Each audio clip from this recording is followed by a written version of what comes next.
the okay, dear all, we are going to start with the web lecture now, and Dr. Salah will present the lecture about the role of chest CT in COVID-19 and CO-RADS classification. We have a series of web lectures every 3 months.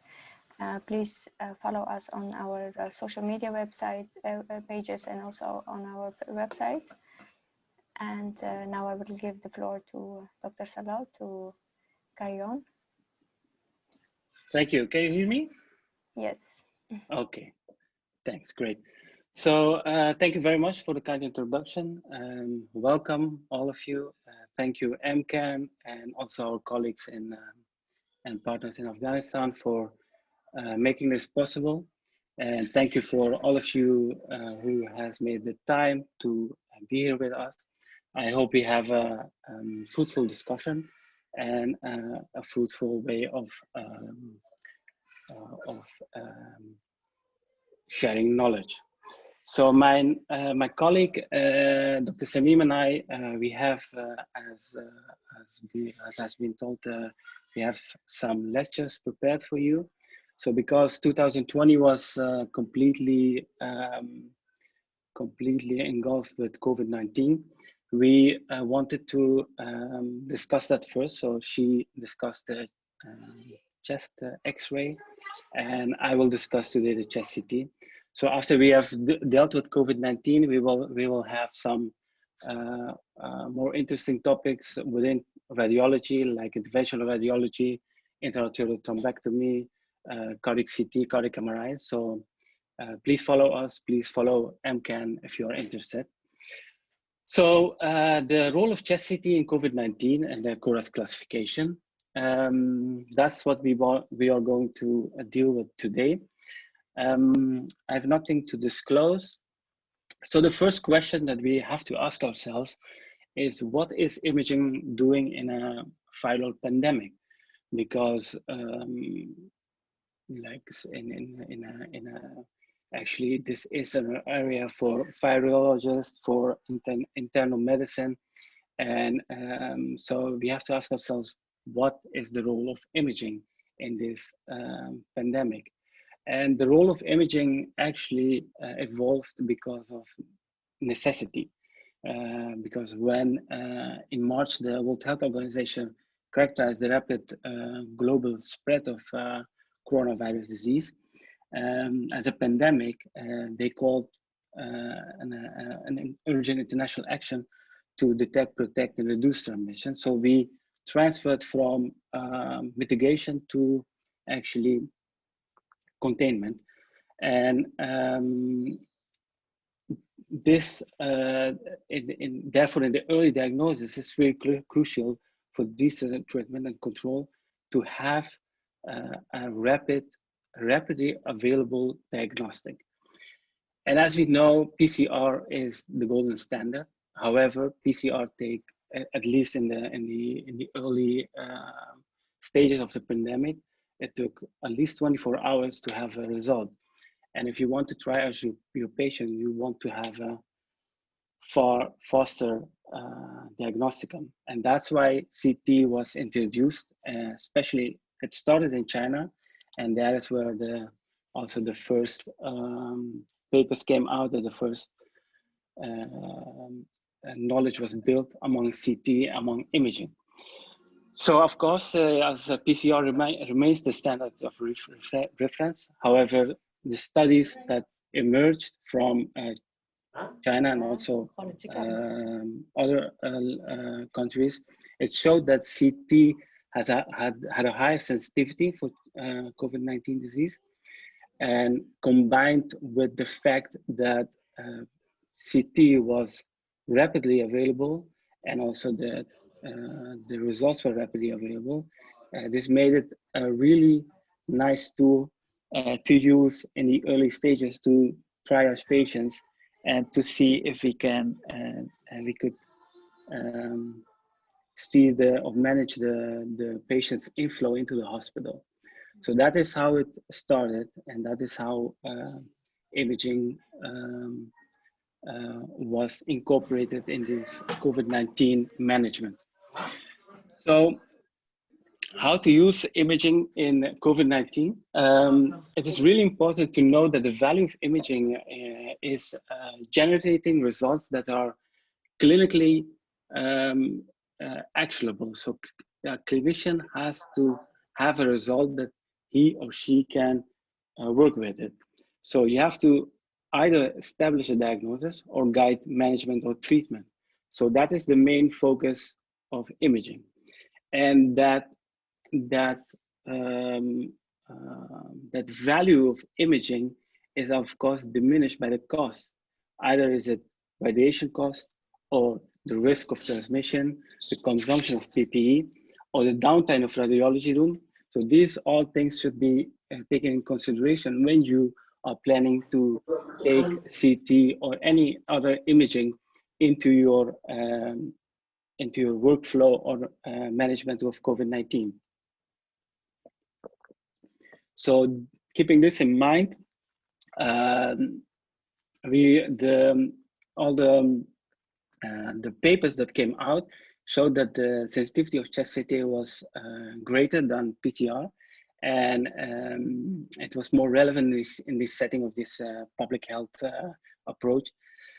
Another thing is that the CT is more sensitive to the early disease, in the lung disease, and showing the progression of the disease, and also distinguishing or showing alternative diagnosis. So that's also really important value of imaging. And of course, when we use CT with contrast material, you can also exclude or show embolisms, especially pulmonary embolisms. And as we know from the latest reports, pulmonary embolism is one of the important complications of COVID-19, which is established more and more. And it is also a really nice value that CT brings or imaging brings to the table on top of the PCR. So there are some guidelines regarding the chest CT. However, the American College of Radiology and also the British Society of Thoracic Imaging is really reluctant in using CT in COVID-19 or using imaging in COVID-19. So they both say it should be used sparsely and reserved for hospitalized symptomatic patients with specific clinical indication for CT, like if you want to eliminate thromboembolisms. But unless the patient is seriously ill, PCR should be the golden standard, and we shouldn't use imaging. So that is the American College of Radiology and the British Society of Thoracic Imaging. But recently, there has been in a paper which has been published in Radiology, where there's a multinational consensus statement from the Fleischner Society. It's a statement which is published in April 2020. And this consensus statement is actually an expert opinion.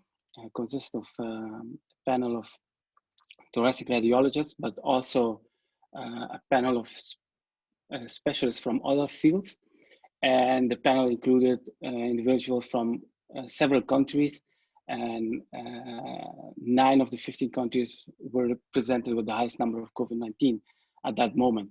So it's a nice consensus statement, and what it actually sees that imaging is not indicated in patients with suspected COVID-19 and with a mild clinical feature, unless there's a risk of disease progression, which of course will result in hospitalization. But imaging should be done in triage of patients with moderate to severe clinical features with a high probability of disease. So patients presenting themselves with clinically high pretest probability of COVID-19, they think they should have some kind of imaging to triage the patients before you have the PCR results. So you can distinguish which patient was more prone to have COVID-19, and you can this will facilitate into the hospital a way to distinguish these patients and keep them apart. And patients with a high risk of COVID-19 or high probability of COVID-19, you can follow them more intensely, and actually, and also the management is different from patients who have a low probability of COVID-19. So what are these CT findings primarily in COVID-19? The initial CT findings are ground glass opacities with or without consolidations. Consolidation can occur later in the disease. The lung regions that are mostly affected are the pleural surface, including the fissures, and what is really one of the hallmarks of COVID-19 is the multifocal bilateral distribution. And other signs that has been seen on CTs are crazy paving, increasing consolidations can occur, halo sign diseases, and thickening of vessels within the abnormal lungs. So these are some of the CT findings which can distinguish COVID-19 from other diseases. This is a table which shows you typical findings. Again, the multifocal ground glass opacity, that's the most important. And these are the findings that are atypical for COVID-19. It may occur, but it is atypical, and very atypical are cavitation, stream. But if you see these kind of signs or images, then you should really rethink the diagnosis of COVID-19. This is one of a typical COVID-19 CT, which shows ground glass opacities, multifocal, bilateral, within the pleural surface, also in contact with the fissure. There's some consolidations here. You will also see some crazy paving.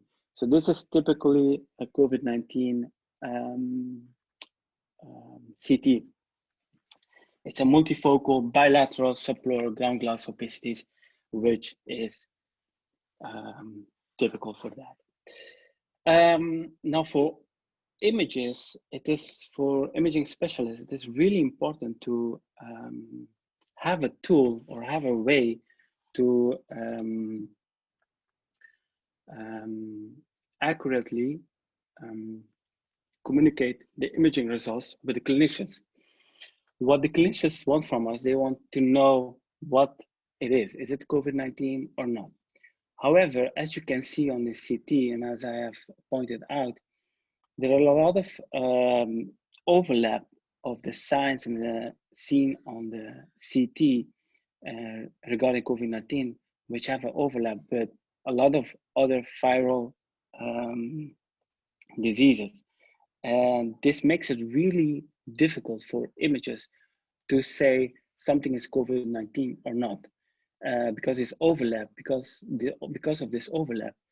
And that makes CT, the specificity of CT really low. So that's why we as images, we cannot say something is COVID-19 or not. The only thing we can give them is a probability that something is more probable COVID-19 or not. So this is really difficult for clinicians to work with. So you have to find a tool to accurately, efficiently communicate your image findings.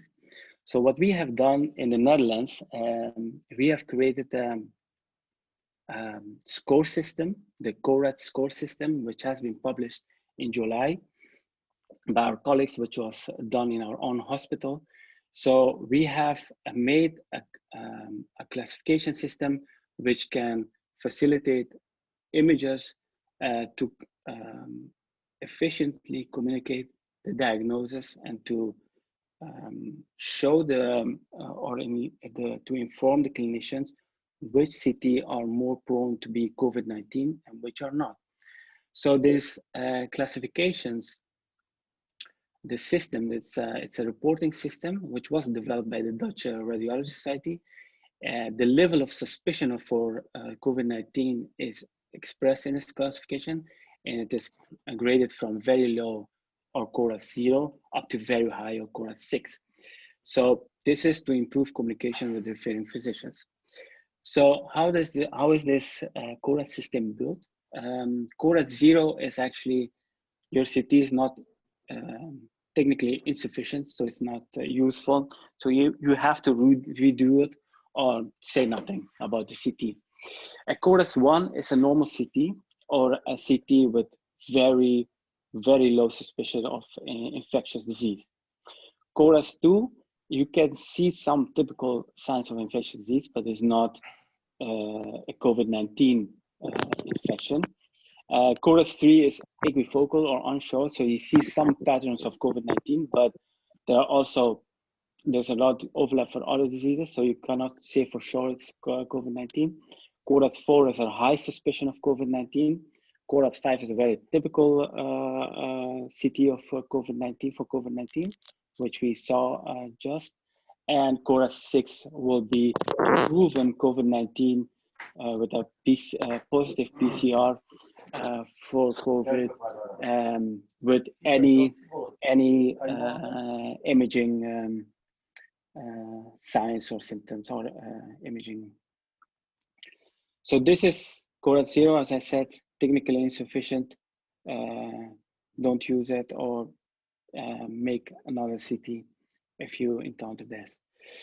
So CO-RADS 1 is a level of suspicion of very low. So this would be normal CTs finding that are not suspect for infectious disease, or findings that are compared to other pathologies or examples of alternative diseases like emphysema. So this is an example of a CO-RADS 1, which is a normal CT. You don't see any consolidations or ground glass opicities. There are no signs, there are no pleural efficiencies. So this is an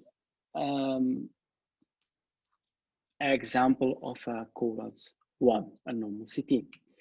So CO-RADS 2 is a low suspicion of COVID-19, which is findings are typical of infectious etiology. However, it is not compatible with COVID-19.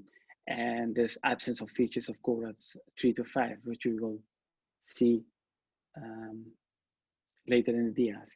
So you will see here some dilated bronchi on the lower left lobe. There are so this means there are some signs of infectious disease. However, you don't see consolidations, you don't see ground glass opicities, so you can't say this is COVID-19. This must be something like a bronchiolitis or something like that. So that's why this is CO-RADS 2. So this is another example of CO-RADS 2. You see a lot huge consolidations in the upper left lobe, which is typical of a lower pneumonia.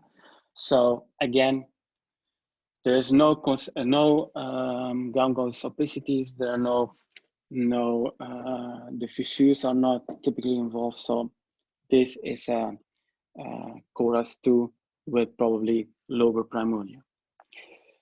CO-RADS 3, as I said, is a really difficult score because you're saying that it's unsure, it's equifocal. So there's some other overlap with other pathologies.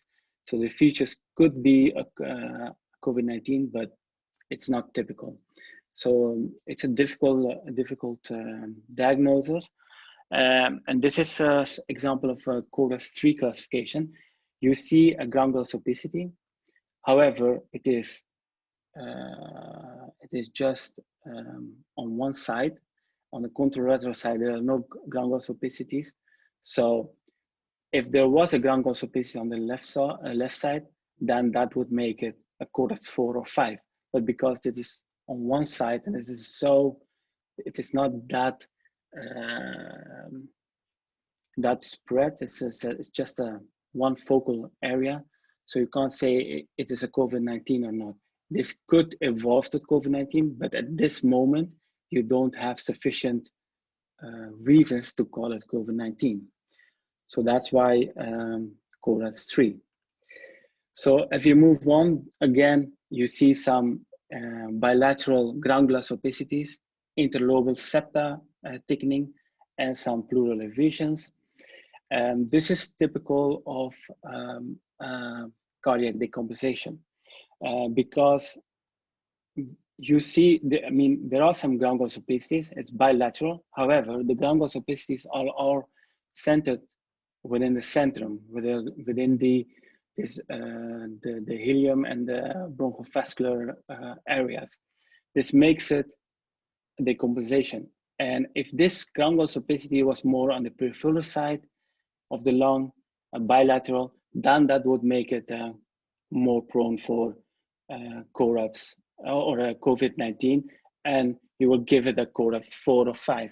So because it's more centrally located, and you see thickening of the interlobal septal, this makes it makes the diagnosis of cardiac decompensation more prone than COVID-19. So that's why you call it CO-RADS 3, because still you don't know, this could evolve to CO-RADS or COVID-19. But at this moment, it is still unsure. Moving on with so from CO-RADS 4 on, it becomes more interesting because CO-RADS 4 is a high suspicion of COVID-19 with typical findings for pulmonary involvement of COVID-19. There could be some additional non-typical features of other viral pneumonia, but you see a lot of typical findings of COVID-19.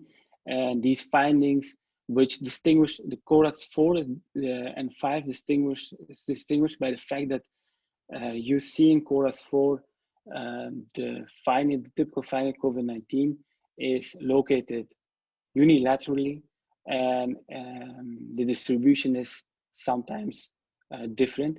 So that makes it CO-RADS 4. As you can see here, you see unilateral ground glass opicities with some pleural contact.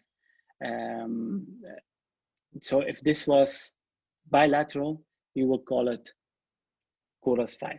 But because it is unilateral, you call it CO-RADS 4. Especially also because there is also a contact with the fissure, which is also a typical thing for COVID-19, you call it CO-RADS 4. So moving on with the very high level of suspicion, which these findings are typical for this pulmonary involvement of COVID-19.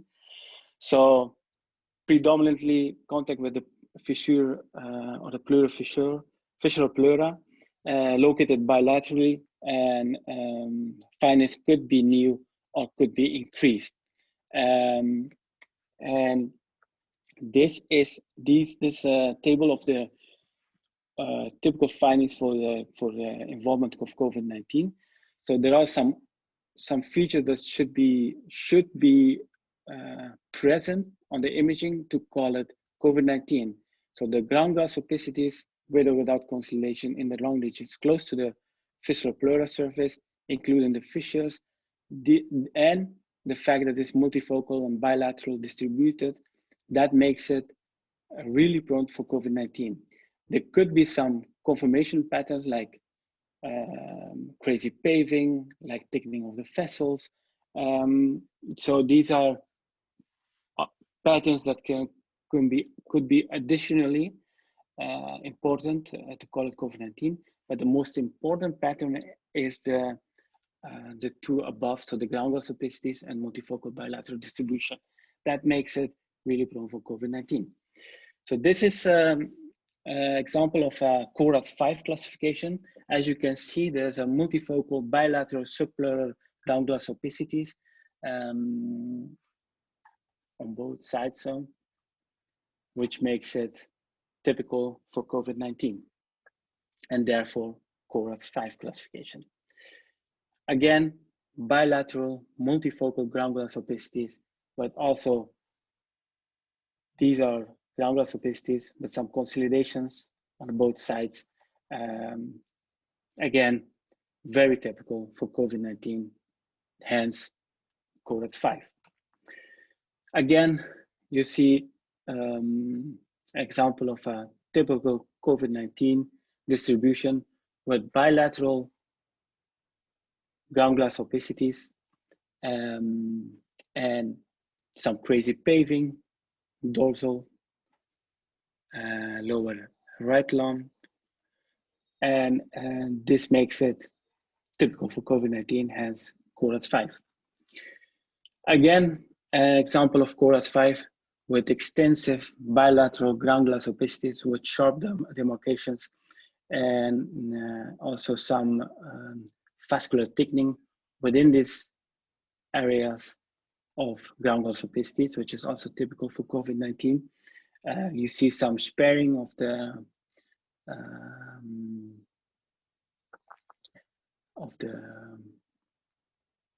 secondary pulmonary lobes,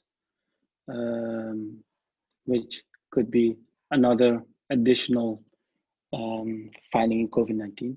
But the most important is the ground glass opacities, multifocal, bilateral, which makes it a CO-RADS 5.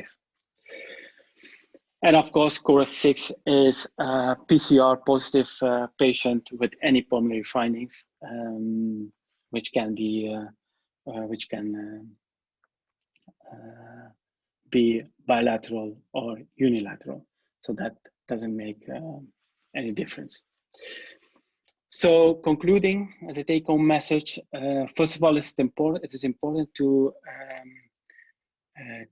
use imaging in a smart way, to use it when necessary. And according to the Fleischmann criteria, it is indicated in patients with moderate to severe features of COVID-19,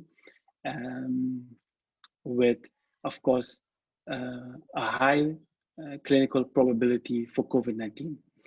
And in CT imaging, it is really important to search for these typical features like ground glass opacities and multifocal bilateral distribution. But it's more important to find a way to efficiently communicate the findings on imaging to the clinicians. So that's why you have to find a way in finding the classifications. And what we use is the CO-RADS classification. So that's something that is used, and it has been also validated externally in an external data set. So it's a really useful tool to use it in the clinic and to use it smart. But if you have other ways or other classification that you use in your clinic is equally good, as long as you have some kind of a standard way of communication with clinicians, because as I have said, imaging in COVID-19 is not giving a diagnosis, but giving a probability of having COVID-19 or not having COVID-19. So with that said, these are some literatures you can search for and read it yourself. So if there are any questions, I'm happy to take it. Thank you very much.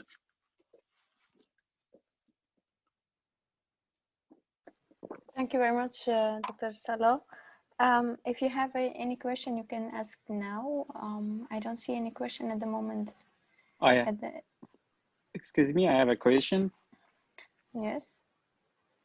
Thank you so much for your great presentation, Mr. Salah. This is Dr. Kadir from Afghanistan, West of Afghanistan, Herat City. I would like to ask your protocol regarding, as you know, thromboembolism is one of the complications of the COVID-19 patient. Exactly. Yeah. Here in Herat City, as you know, we have many cases. Some of the patients, when they came here with the symptoms of, tachypnea, tachycard, and also shortness of breath. And after that, usually our protocol here in Herat City, we do CT thorax with without contrast. I mean, plain CT and also low dose protocol. Exactly. And after that, when we see the both lungs are clear, later on, maybe we suspicious for the thromboembolism, and we repeat CT with contrast. I mean, CT pulmonary angiogram here.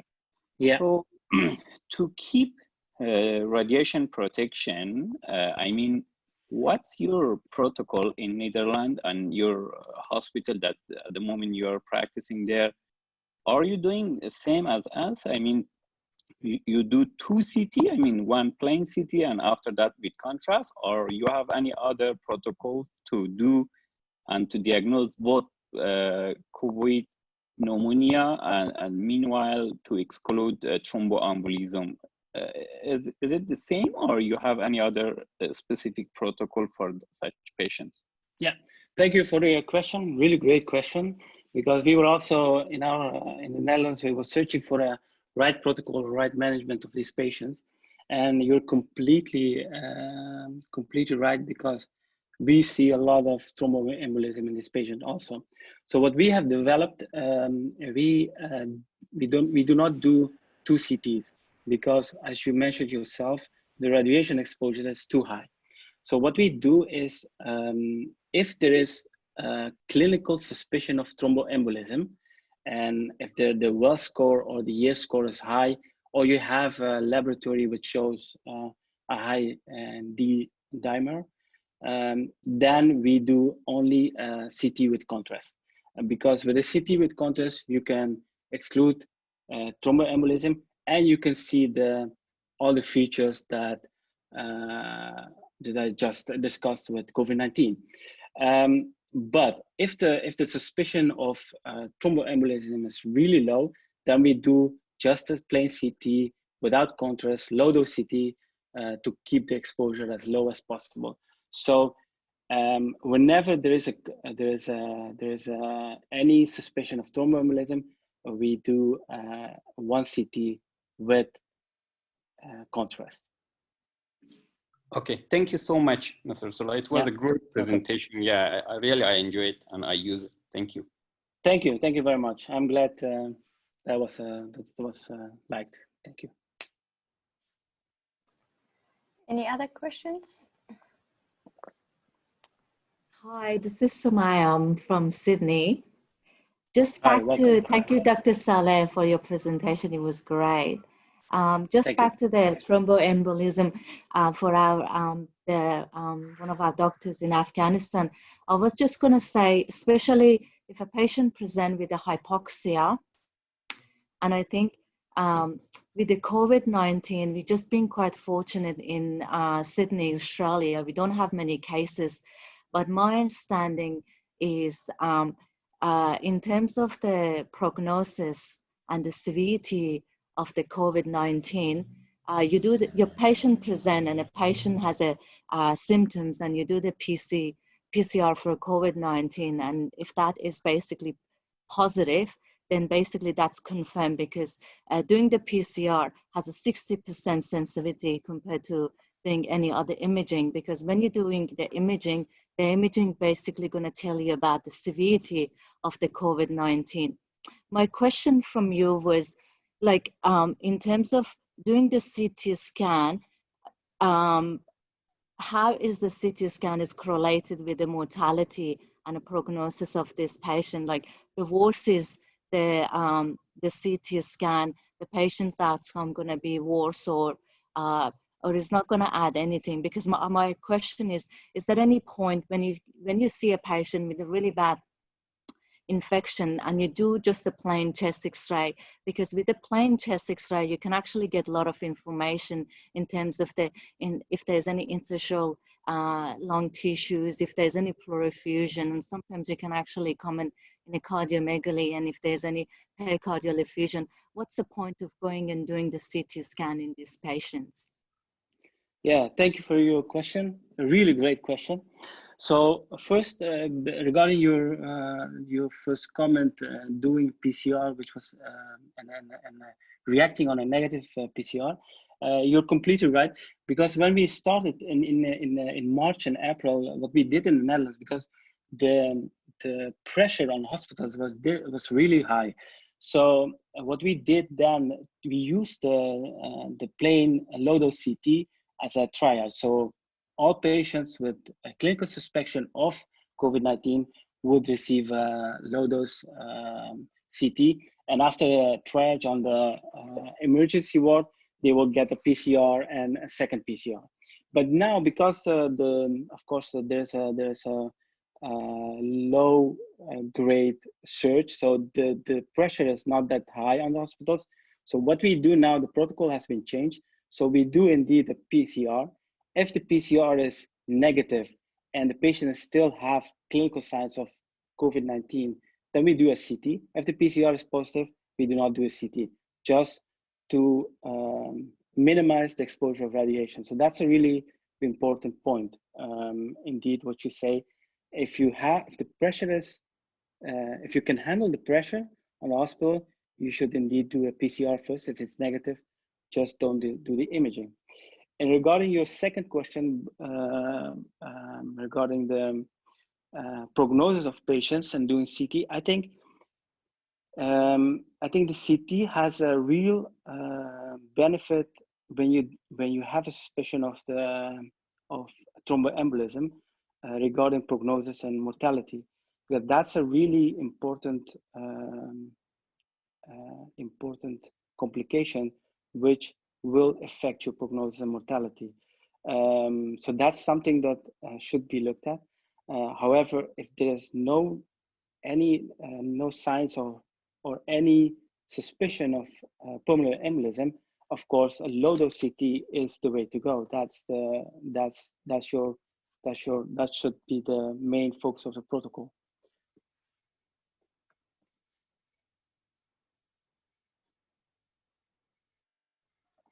Okay. Okay, thank you very much, Dr. Salah. I don't know if anyone has any question anymore. Otherwise, we can finish the web lecture here. Is there any questions? Okay, then thank you very much, Dr. Salah, for doing this for us. Yeah, you're welcome. And for our fellow colleagues in Afghanistan. What I would like to mention is that if you want to receive a certificate, please mail your email address to us. Some of you already did that, so I have a list of email addresses. Furthermore, I would like to ask you whether it's okay if I send you a questionnaire regarding this web lecture, just to have your opinion about our web lectures and whether you have any other suggestion. If no one has any further question, then I will thank Dr. Salah again, and then we will end the web lecture here. Yeah, and our next web lecture will be in February, so please follow us on our social media pages or on our website. Then we will receive all the information about the next web lecture. Okay, thank you very much, everyone, for joining us, and have a good day. Bye.